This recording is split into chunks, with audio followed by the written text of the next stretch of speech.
Hey guys, in this video we're talking IEPs, how to write one, how to get started. You don't want to miss this video.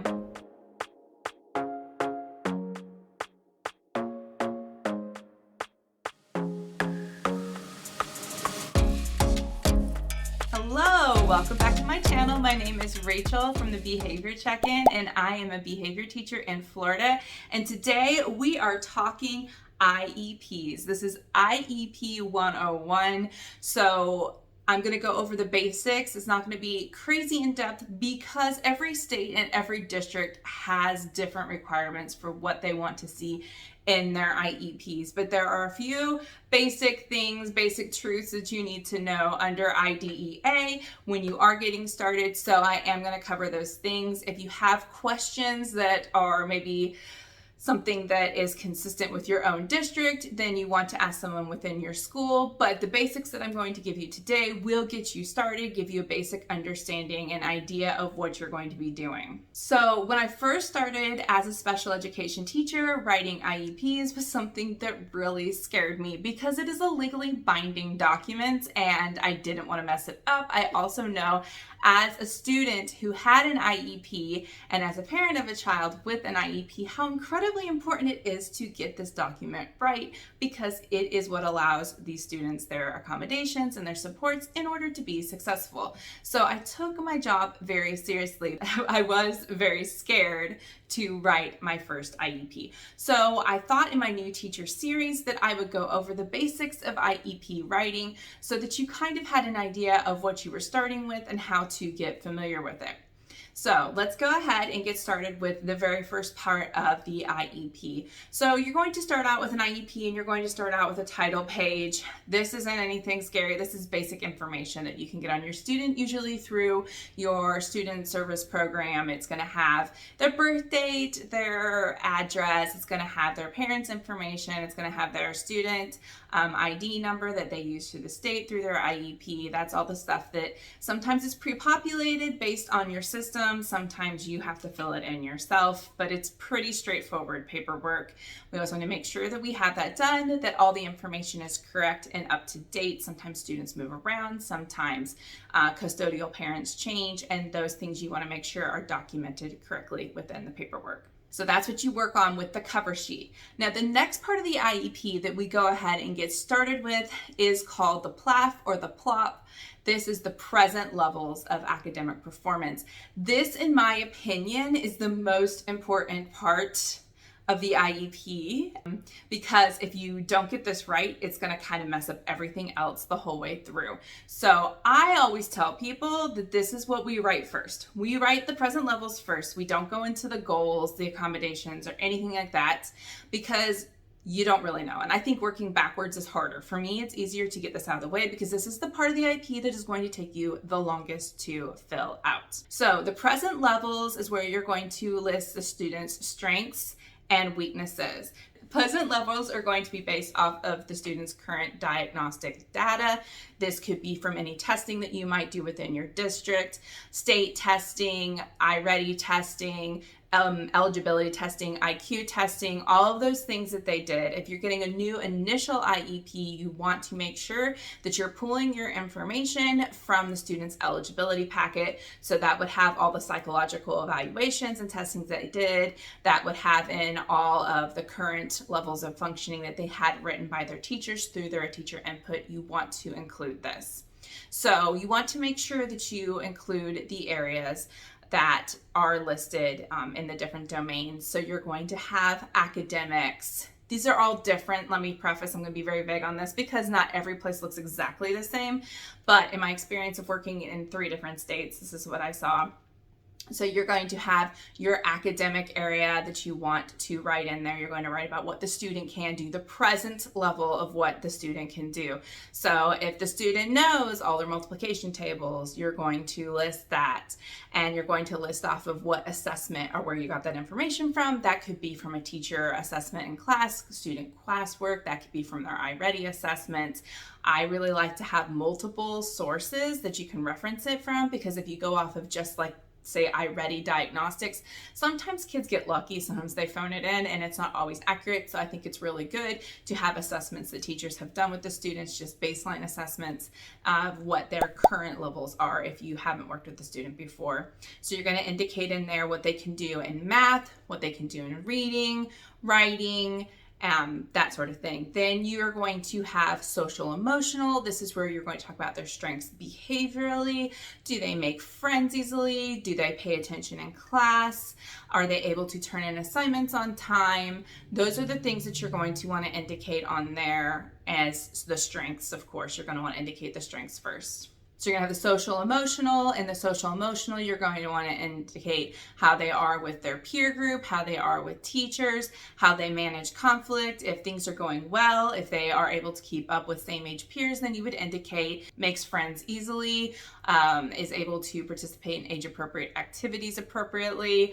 Those sorts of things are what you would list in social emotional. Independent functioning, are they able to bring their work in on time? Are they able to do the things that are expected of a child of that age? That would be an independent functioning. So those are the areas that are the really big key areas that you want to hit. If you're working with a child who is possibly eligible for speech language, then a speech language pathologist would collaborate with you and they would put what they need in there for speech and language. Occupational therapy, it would be the same thing. If the student doesn't need those things, then you would indicate in pleasant level that they are able to perform at an age appropriate expectation or a normal functioning, and that would be based off of what you got in their eligibility paperwork, because that would indicate whether they needed anything in that area. If not, that is something, once again, that would be given to you by that service provider. Either sometimes I've had service providers who go into the IEP and they write it themselves. I've also had service providers who have sent me statements and I have put it in there. Most of them put it in themselves, but if you're working with a new team and you don't know, always ask, because you don't really want to not have that information in there. It would be very embarrassing to not have all your information in there when you send home that IEP draft. So you want to make sure that you're communicating with those service providers and making sure that people who are responsible for their certain areas are putting those documents in. Then you're going to list the needs. Now, when we list the needs on an IEP, it needs to be all things that are observable and data driven. There should be nothing in there that is your opinion. It should all be something that if any person were to walk in the room and sit down and watch that student like a fly on the wall, they could see, or something that you can derive from that student's work to be able to progress monitor on. Because honestly, everything that you put in needs is going to be reflected in goals, services, and accommodations. So you want to make sure that what you put in there is something that you can measure in a goal. This is incredibly important. I always recommend that if you're working with a kid for a while and you have an idea of something that is a problem area, then you start taking your baseline data the way that you would measure the data when you write the goal, so that you have a good idea and that they will match up and it'll be accurate, and it's not going to just be something that you anecdotally observe. It'll be something that you have measurable data that you can showcase, that you can graph, and that you can show parents, so that you can say without a shadow of a doubt, if they're making progress on that particular goal. So the needs area is much like the strengths area. You're going to address academics, social emotional, independent functioning, speech language, occupation. Those are all the things that are going to be addressed in those areas. If a student does not have a need in that area, I would not leave it blank necessarily, because sometimes it looks like you just left something out.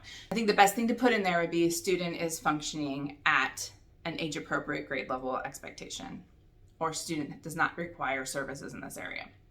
Then you're going to move into different parts. Now, every page is going to be different. We moved into services on our IEP, and I would show you a copy, but I can't for confidentiality, so you're just going to have to bear with me. I'm going to just put my graphics up there and try to talk through what you're going to see, but I can't really pull up what one of my IEPs looks like for obvious reasons. But we move into the services page. The supports for services page will indicate what kind of services they're going to need. So are they going to need support for occupational therapy? Are they going to need supports for speech? You need to check and indicate this. If they have speech services or occupational services, then there always needs to be a goal to match those services. This might be the same if the student needs a behavior intervention plan. If they do, and you have a functional behavior assessment completed prior to it, or you are going to need to complete a functional behavior assessment to have a behavior plan.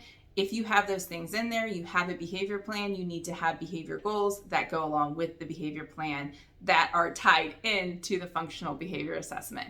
I know that was a lot of information.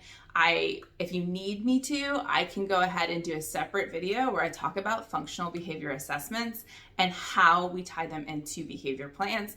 I don't want to go all into that because that's kind of a different animal, and I want to keep it streamlined IEPs 101 today. But if you want more in depth on some of the things I'm talking about, I would be more than happy to make a short video to kind of explain that. So you're going to want to include all those things. The most important thing to remember is if a child gets services in an area or a child has a need in an area, there's going to be a goal for that area. So you're going to make sure you complete the services page. On my particular IEPs, you also indicate if a child needs special transportation. This might be if they need a bus because they're driving to a different place in the district that's not their home school, or if they're being bused out of district for a special program, that needs to be indicated. When I taught preschool, we needed to indicate if they needed a seatbelt or a harness as well on the IEP. We did this for a lot of them for various reasons. Either they were really small or maybe they were wiggly and we get out and jump around, and we wanted to make sure that we had safety first. So make sure that you have that in there if that's necessary, especially if you teach preschool. That is something that you want to get clarified with your district on how they handle that, because the preschoolers typically need harnesses because they're little. All right, let's move into accommodations. So the next thing we'll be talking about is accommodations. Now, the accommodations, like I said, should always go back to the present levels. In the PLAF under needs, you'd say Tommy requires extended time to finish his work due to his reading needs or something along those lines, and you would put in there Tommy requires the accommodation of extended time and a half to complete these assignments. Something like that would be listed in the present levels. So when you go into the accommodations and you are going to pick what you want to do for your accommodations, one of your accommodations would be extended time for Tommy, and it's already tied back to the PLAF as to why you need to do that. Now, some of my IEPs, I don't have to go and write another impact statement under it because I already have it listed in the PLAF, but I've also used some older programs that made me write it underneath. That is why we're keeping this very general, because I don't know what program you're using in your state or in your country, but the ones I've worked with, if you indicate it in the PLAF, then you just check that that's what they need, and then you indicate the duration that they need it for, so they're probably going to need it every single day. You're going to indicate if they need it for state testing.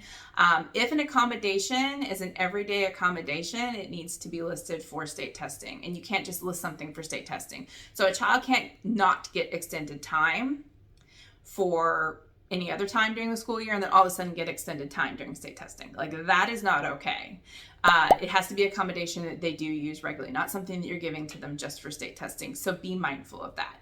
But big takeaway, just make sure they match the PLAF. You have justification for it. All right, so let's move into goals. So for goals, you're going to want to have a goal for every area that you listed as a need. Let's say I'm writing a goal for a student that struggles with letter recognition, and I have done my baseline assessment with them. It's a little kindergartner. I found out that they only know 3 of the 26 letters.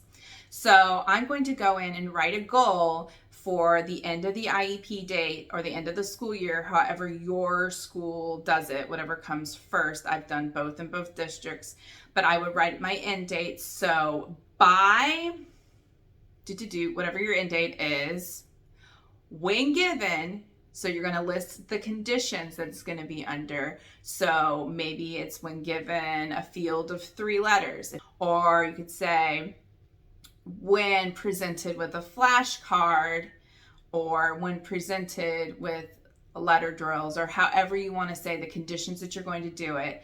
Tommy will be able to identify, and you can break it up however you want. So you can say we'll be able to identify capital letters. He'll be able to identify like 10 out of 26 capital letters or something along those lines. And then you'll scaffold it. So I could write my overarching goal that by the end of the due date that you're going to make it, when presented with a field of 3 flashcards, Tommy will be able to identify 20 out of 26 upper and lower case letters. Okay, so I could write that and I could say with 90% accuracy, and you could list how many trials you might want to do it out of, like 4 out of 5 or something along those lines. And that would be your overarching goal. Then you can break that goal into smaller benchmark goals. So you might, for the first 9 weeks, you might have Tommy working, if you start off at 3, you might have him starting out to hit like 6 at 90% accuracy, and so on until you build up to that overall goal. That way, you are giving the chance for the student to have an opportunity for success, the parents to see that success, it's not too overwhelming for them, and you're building on it. Also, it puts you in a position where you're not constantly having to go back in and have meetings for updating goals because you set the goal maybe too low and you didn't do any benchmarks on it.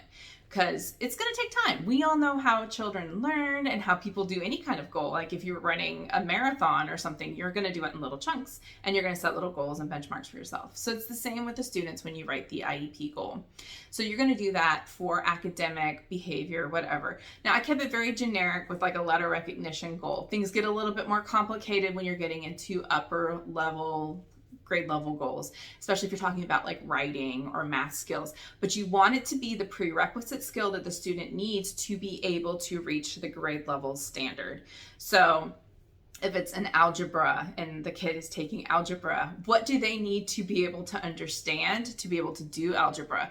Let's say that we have a 7th grader who is doing pre-algebra and they don't know all their multiplication facts or something along those lines. You would want them to master the multiplication facts first, and then you'd want them to maybe move into, I'm not the best at math, but maybe you'd want them to go in and understand integers or something along those lines, able to move them up to balancing an equation at the grade level. So you're just breaking down the skills that they lack in those areas. And once again, you're going to be able to determine those skills off of the baseline data that you have done before you write the IEP, off of the student records, off of the student input.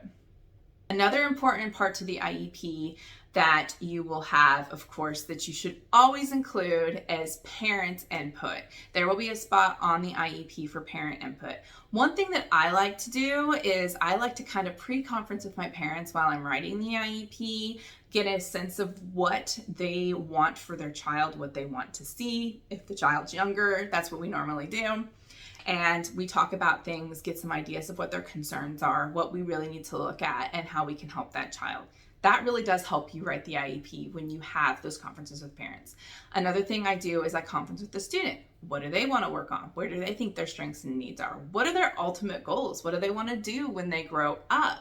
Are we working towards that? Especially when you start getting to secondary students, you're going to be writing transition plans. Transition plans are going to have career surveys in them. They're going to talk about the long-term goals for the student, and you want to make sure that you're writing an IEP that correlates with the goals that the student has for themselves, that are realistic for them, and the goals that the parents have for them, and help that child reach those goals. That's the whole point of the transition plan. So you want to make sure you include those if you're doing the transition plan. My biggest advice is when you know you have an ARD or an annual review date coming up and you're writing an IEP, I like to put them out on my calendar like at the beginning of the year and kind of plan ahead and see when they're coming. I like to start doing these pre-IEP things a month before I have the ARD so that I can really do these things with fidelity and do my due diligence to write a good IEP. If I've met with the parents a little bit, we've talked about what to expect, and I've talked to the students, and I've looked through the data, and I've talked to maybe the teachers that they have out in Gen Ed or those sorts of things, then I can write something that really encompasses the whole child. I know that's not always what happens. That is best practice, but I know it's not always what happens. When it's on a shorter timeline, you just do the best that you can to get things done. It's really important to remember that you can always amend. Make it legal, make it right. But if you go in there and you see something, I've had this happen to me. I got a brand new student, didn't know them from Adam, just saw the paperwork that came to me wasn't the best. And I realized real fast after I wrote the IEP, I wrote a goal that was way below this child's level. This child mastered the goal in the first reporting period.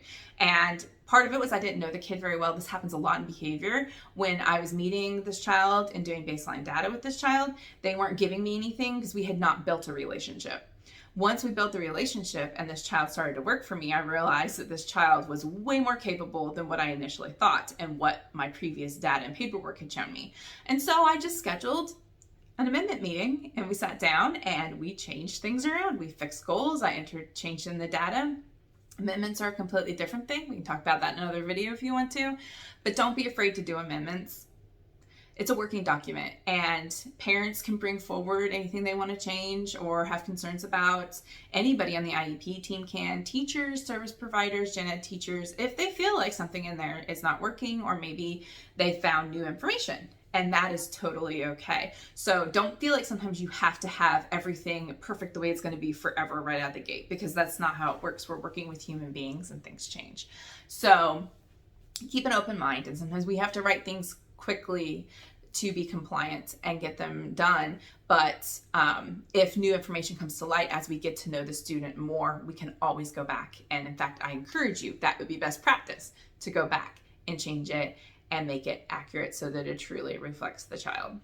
We have, and every district has this. They look different depending on how your district or state does it, but it is the least restrictive environment page. This is literally just going through, is the child in the least restrictive environment? Least restrictive environment, the least restrictive setting would be gen ed without any supports at all, and the most restrictive would be probably a really small setting, maybe one-on-one adult support. That would be the most restrictive setting. We always want to have the least restrictive for the student because we want to foster independence, because in real life, we're not always going to have somebody following us around. So we want the student to be able to do what their typical peers are doing, so that hopefully the ultimate goal is they'll be able to outgrow special education and not need those supports anymore and obtain the skills that they need to be successful. If not, that happens too, but our goal would be at the end is that that student who is receiving services is receiving the least amount of services so that they are being the most independent that they can be, because ultimately we want independent adults who can live wonderful lives in society. So that's what we want to help our students do. We want our students to be independent. But you look at the least restrictive environment and you talk as a team about what's appropriate. And this sheet just indicates that you've discussed why you chose that least restrictive environment.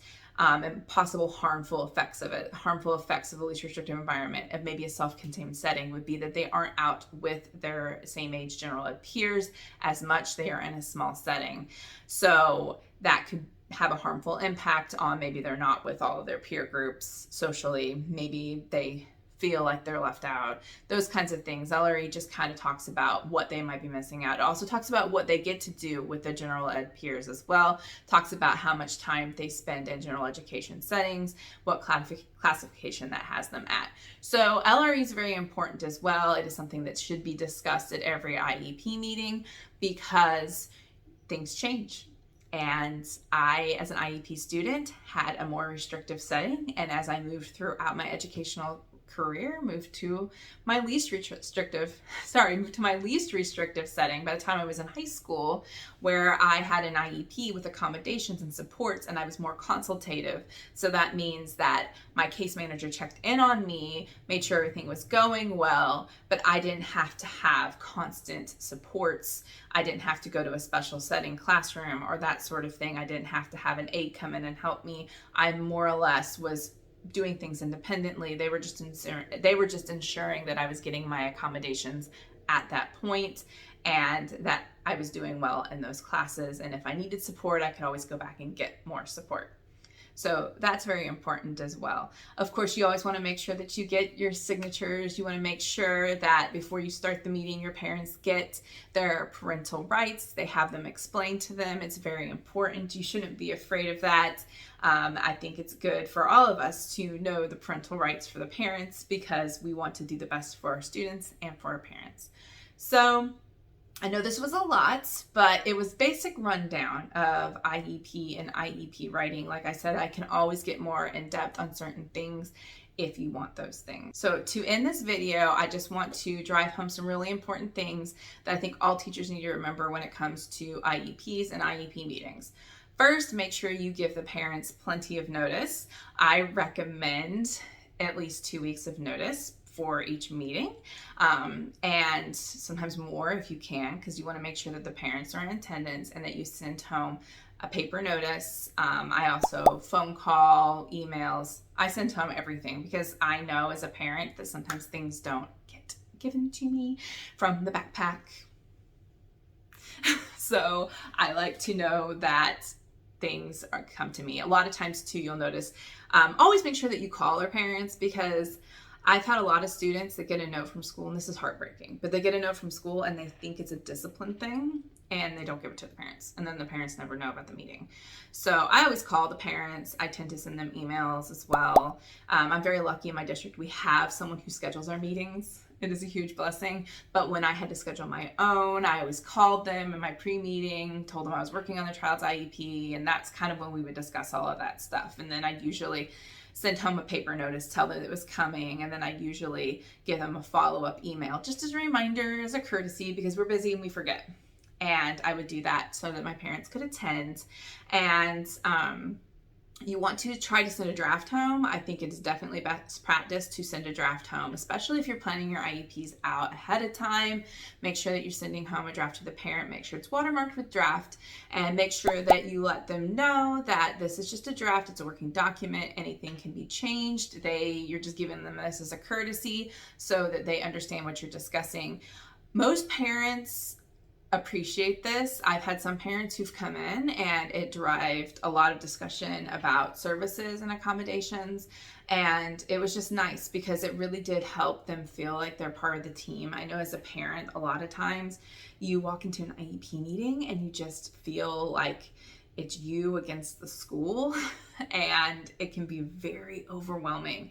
So when you get the document beforehand, you have a chance to read over it, then you can bring up things. I've brought up things and I've been like, well, I think my daughter actually could use this accommodation or this service I think would be beneficial. And they're like, oh, we hadn't thought about that. So it allows the parent the opportunity to know what's going to be discussed.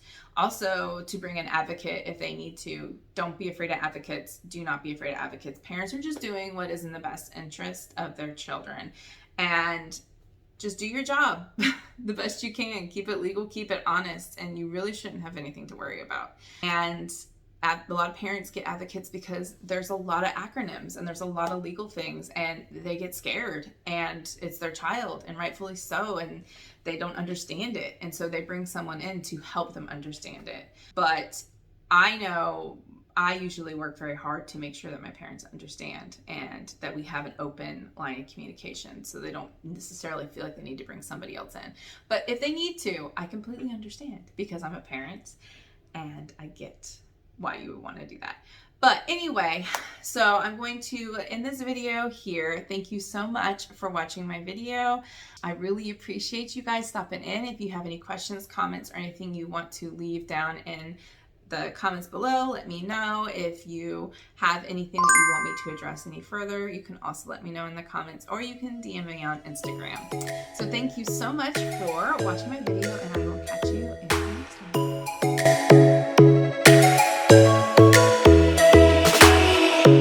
Lightning strikes by my window, hits my chest right